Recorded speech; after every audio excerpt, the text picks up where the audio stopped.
Dentro de las personalidades de la cultura hebrea, de la cultura judía que han pasado por este congreso, destaca la presencia de Judith Cohen, que además mañana va a cerrar este congreso con sus cantos sefardíes. Probablemente sea la primera dama de este tipo de música. Ella ha disertado ya sobre el legado de esta música en la raya, especialmente en Portugal. Buenos días, Judith, y Hola, buenos días. explícanos un poquito cómo ha sido esa intervención. Bueno, yo hablaba no de la música sefardí, sí, hablé un poquitín de la música sefardí, pero hablé más del rol de la música en la vida de los llamados criptojudíos de la raya en Portugal. Pero estas no son canciones sefarditas, son canciones que ellos habrán aprendido o hecho incluso en algún momento, a lo mejor no hace mucho tiempo, hace un siglo y pico, porque la mayoría de lo que antes, ahora que son judíos abiertos, muchos de entre ellos pueden cantar lo que les dé la gana, pero antes no cantaban tanto como rezaban de manera recitada, ¿no? Recitaban rezas, oraciones, muchas veces en una voz muy bajita, que no se oía a una distancia ni de 3 metros, ¿no? Eso me imagino que también a la hora de reconstruir ese pasado musical ha sido un hándicap, ¿no? Que se dejaran de entonar las melodías y que se convirtieran en rezos. Tú que llevas toda la vida dedicada a la investigación y a la interpretación. Sí, bueno, es más de un handicap. Si no hay melodías, pues no hay melodías. Vamos a ver, ellos tienen lo que expliqué es que tienen como varios niveles de conocimientos musicales. Lo que es propiamente de ellos, de los criptojudíos, ya quedan muy pocas melodías y no son diferentes de las melodías del entorno. Luego, hay música que aprendieron después de salir de manera abierta como judíos, que han aprendido durante, bueno, casi todo lo largo del siglo XX, por ejemplo, de judíos que van de visita, de rabinos que se quedan un par de años y más recientemente hasta del Internet.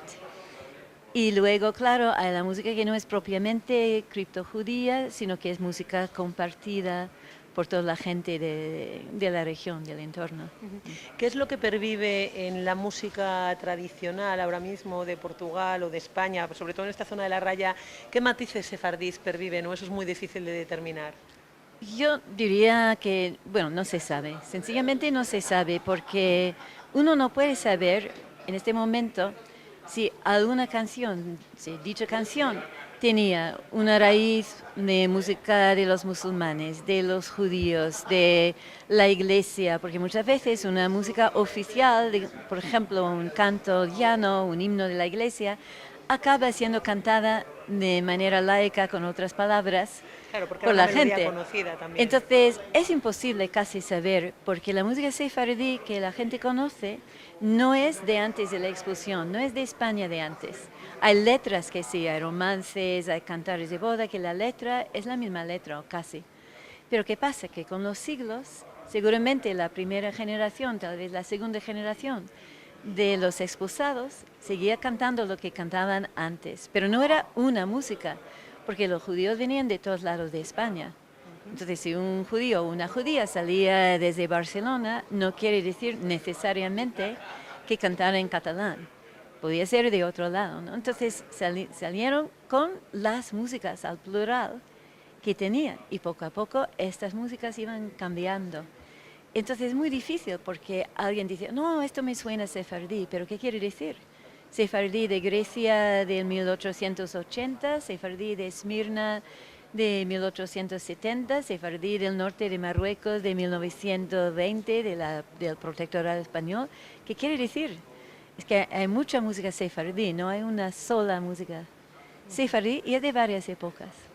Y ya para terminar, Judith Cohen es una perfecta conocedora de Zamora, ha venido varias veces a interpretar su repertorio. Ayer comentaba que hace más de 20 años que te realicé una entrevista, hace ya muchísimo. Que yo no me acordaba, fíjate, ¿qué dije? No dije tonterías, espero. No, no, no para nada, y que además cantaste muy bien como siempre. Lo que te quería preguntar era que hemos visto que hace 700 años aquí hubo un congreso antijudío, ahora 7 siglos después se reivindica ese pasado hebreo, esa cultura hebrea en el corazón de Zamora, que supone cantar además justo en el corazón de lo que era la judería antigua, ¿no? En el barrio de la Horta, donde había Sí, sí, sí. sinagogas y la escuela talmúdica. Sí, es muy bonito, ¿qué puedo decir? Es una idea muy, muy bonita.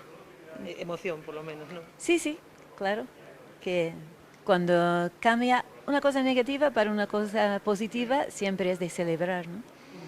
Pues muchísimas gracias y felicitarnos en Zamora por tenerte aquí. A ti, gracias. Gracias, A ti, Judith. gracias.